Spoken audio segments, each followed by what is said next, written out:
Sir నమస్కారం sir.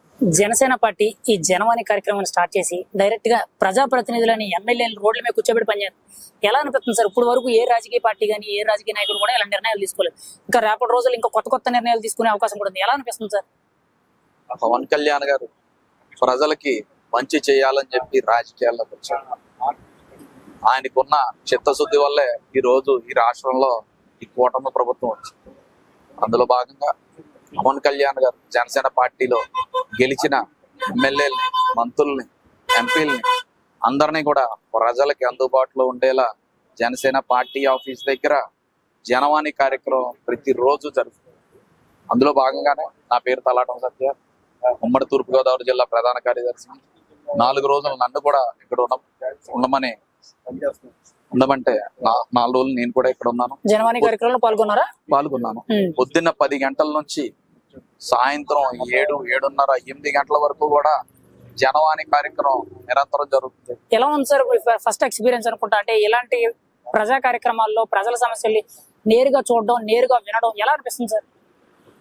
మా నాయకుడు కళ్యాణ్ గారు దయ వల్ల మాకు మంచి అలవాట్లు నేర్చుకుంటున్నాం. ప్రజల సమస్యలు వినడం నేర్చుకుంటాం. ప్రజల సమస్యలు ఎలా తీర్చాలో ఆలోచించడం నేర్చుకుంటాం. నాకు పవన్ కళ్యాణ్ గారికి అవకాశం ఇచ్చింది. నేను నిజంగా చాలా ధన్యుడు. ఎందుకంటే ఈ ప్రజా పరిపాలనలో ఎలా ఉండాలో వాళ్ళ సమస్యలు వింటుంటే తెలుసు. గత 5 సంవత్సరాల ప్రభుత్వాల్లో అన్ని కష్టాలు కన్నీళ్ళు. వాళ్ళ కష్టాలు వినడం కాదు కదా, కష్టాలు పెట్టినోళ్ళే వాళ్ళే. అన్ని భూ కబ్జాలు, దోపిడీలు, దందాలు. ఇక్కడ మేజర్ గా ఎటువంటి సమస్యలు ఎక్కువగా పునరావృతం అవుతున్నాయి సార్ ఈ జనవాణి కార్యక్రమంలో? ఒకరి సైటు ఇంకొకటి వైఎస్ఆర్సీపీ నాయకులు కబ్జా తీసుకోవడం, మేజర్ గా భూ కబ్జాలే అసలైన ప్రాధాన్యంగా అవే ఇష్యూస్ ఎక్కువవుతున్నాయి. కేవలం వైఎస్ఆర్సీపీ నాయకులు చేసిన దందాలే. దాంతో పాటు ఉద్యోగాలు ఏమైనా వచ్చేవారు ఉంటారు. హెల్త్ ఇష్యూస్ మీద గత ప్రభుత్వాల్లో ఎటువంటి బెనిఫిట్స్ ప్రజలు జరగదు. ఒకటే కాదు, అనేక రకాలమైన వాటితో వస్తున్నారు. అదేవిధంగా బిల్స్ ఆగిపోయినాయి. గత 5 సంవత్సరాల్లో వాళ్ళ గ్రామాల్లో అభివృద్ధి లేదని, రోడ్లు లేవని, అన్ని రకాల ప్రజలు వచ్చి నేరుగా సమస్యలు దగ్గర. ఇప్పుడు సమస్యలు అనేవి ఇక్కడ నేరుగా ప్రజాప్రతినిధులతో చెప్పుకున్నప్పుడు సాల్వ్ అయిపోతున్నాయి. ఇంకా ఏమైనా సమస్యలు ఏమైనా పెండింగ్ ఉంటే పవన్ కళ్యాణ్ గారి దగ్గరికి వెళ్ళే అవకాశం ఉందంటారా? ప్రతి సమస్య కూడా డేటాలో కూడా మా పవన్ కళ్యాణ్ గారి దగ్గరికి వెళ్తారు. ప్రతి సమస్య అక్కడ ఎవరో వచ్చి డైరెక్ట్ గా సమస్య చెప్పుకునే విధంగా రికార్డెడ్ వేలో అప్లికేషన్ ఫామ్ ఉంటుంది.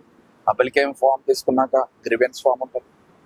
వాళ్ళు సమస్య చెప్తున్నంత సేపు కూడా లైవ్ రికార్డ్ అవుతున్నారు. ప్రతి సమస్య మీద కూడా ఫైల్ తయారు చేస్తారు. ఏ సమస్య ఏ డిపార్ట్మెంట్కి వెళ్తే సాల్వ్ అవుతుందో దానికి రిమార్క్స్ రాసుకుంటున్నాం, డైరెక్షన్స్ ఇస్తున్నాం. అదే డిపార్ట్మెంట్స్ లో క్లోజ్ అయ్యి ఉంటే, ఇక్కడున్న ప్రజాప్రతినిధుల స్థాయిలో క్లోజ్ అయ్యి ఉంటే వాళ్ళు నేరుగా మాట్లాడుతున్నారు. సెక్రటరీ స్థాయిలో ఉండేవి అక్కడికి ఫార్వర్డ్ చేస్తున్నారు. ప్రతి ఇష్యూ కూడా కళ్యాణ్ గారి దృష్టి ఖచ్చితంగా వెళ్తుంది. ప్రతిదీ కూడా లైవ్ ప్రూఫ్ తో రికార్డ్ చేసి మరీ పెట్టుకుంటారు. మరి ఖచ్చితంగా దాని మీద 100% అనేది సమస్య పరిష్కారం అయ్యి ప్రజలు ఏ సమస్య లేకుండా ఆనందంతో ఆరోగ్యాలతో ఉంటారని చెప్పి ఖచ్చితంగా నమ్ముతున్నారండి. ఎందుకంటే వచ్చిన ప్రతి ఒక్కరికి ఒక కార్పొరేటర్ ఆఫీస్ స్థాయిలో అప్లికేషన్స్ నింపడం, గ్రీవెన్స్ ఫామ్ నింపడం, వాళ్ళ సమస్యలు అంతా కూడా లైవ్ రికార్డ్ చేయడం, వెంటనే ఇక్కడి నుంచి కూడా స్పందన వెళ్తుంది. మా స్థాయిలో మాట్లాడాల్సినవి మేము మాట్లాడుతున్నాం.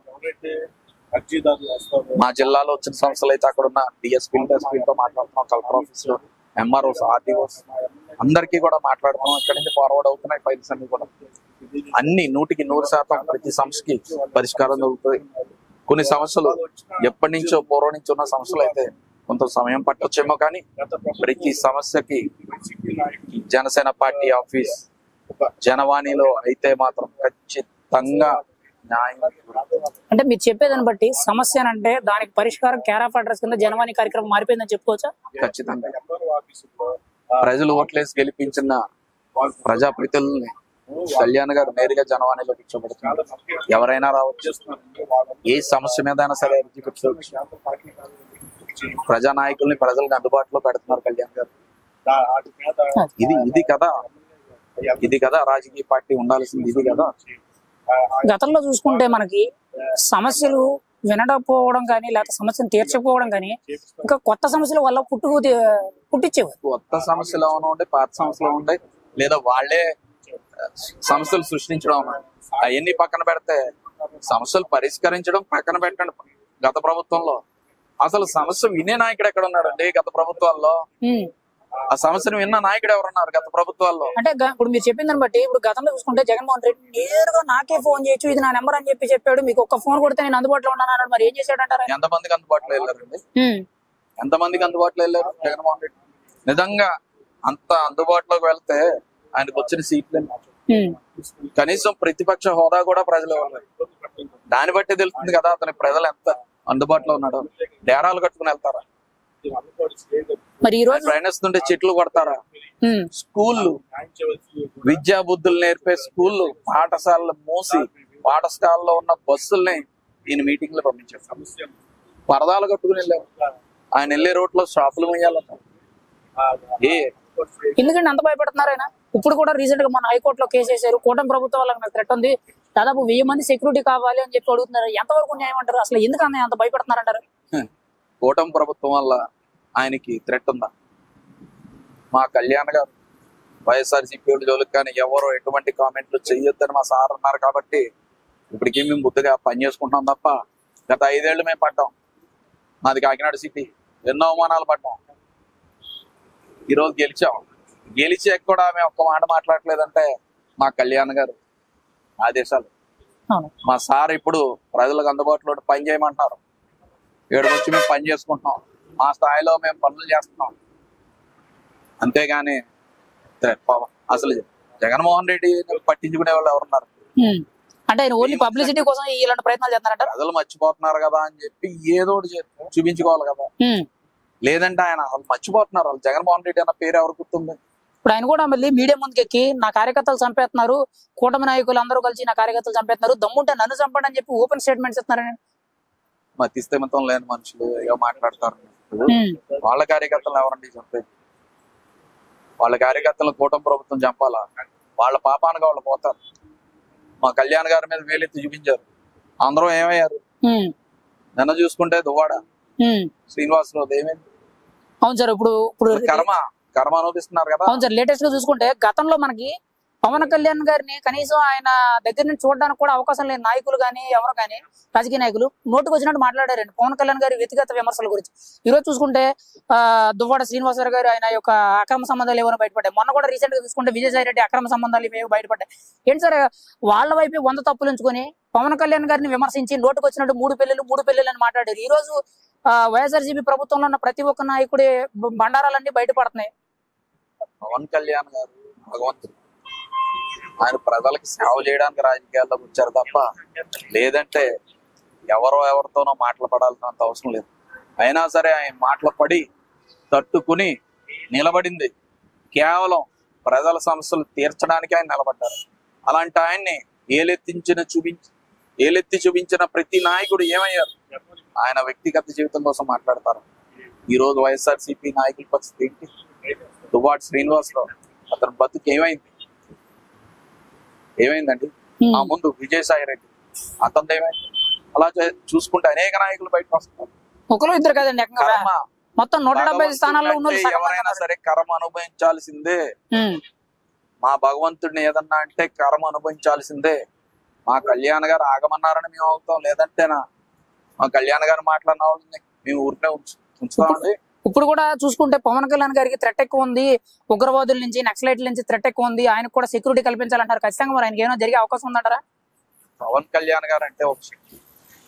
ఆయన ఆంధ్ర రాష్ట్ర రాజకీయాలే కాదు, భారతదేశ రాజకీయాలకి కీలకమైన వ్యక్తి మా పవన్ కళ్యాణ్ గారు.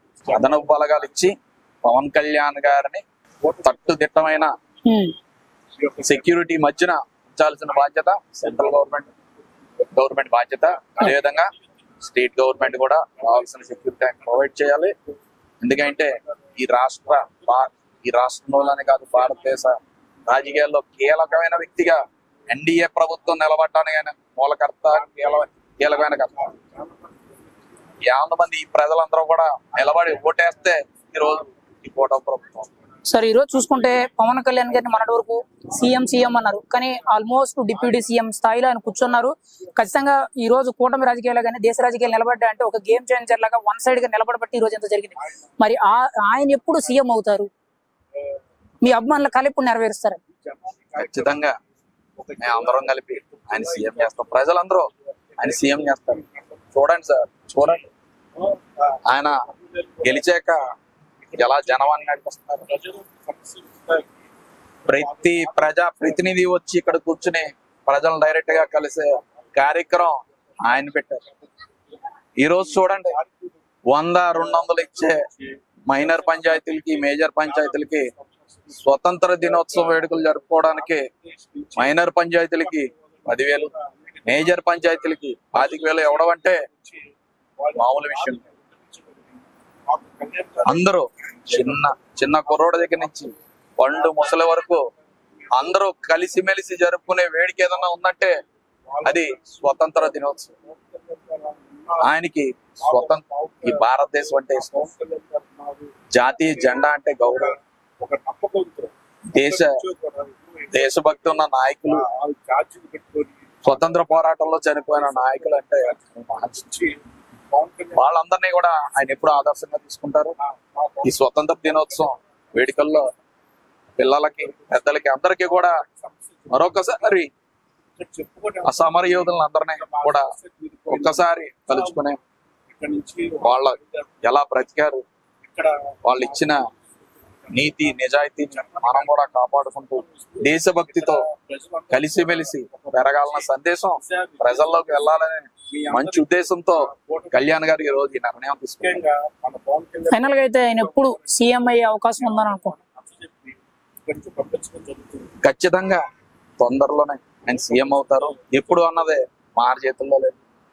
ప్రజలు కోరుకుంటున్నారు, మేము కోరుకుంటున్నాం, ఆయన కోరుకోవాలి, ఆయన కోరుకోవాలి. మా కళ్యాణ్ గారు అనుకుంటే మేము అందరం ఆయన సీఎం చేయడానికి ఎంతనా పని చేస్తాం. అంటే ఆయన అనుకుంటే జరుగుద్ది, ఖచ్చితంగా అది డిపెండ్ సార్.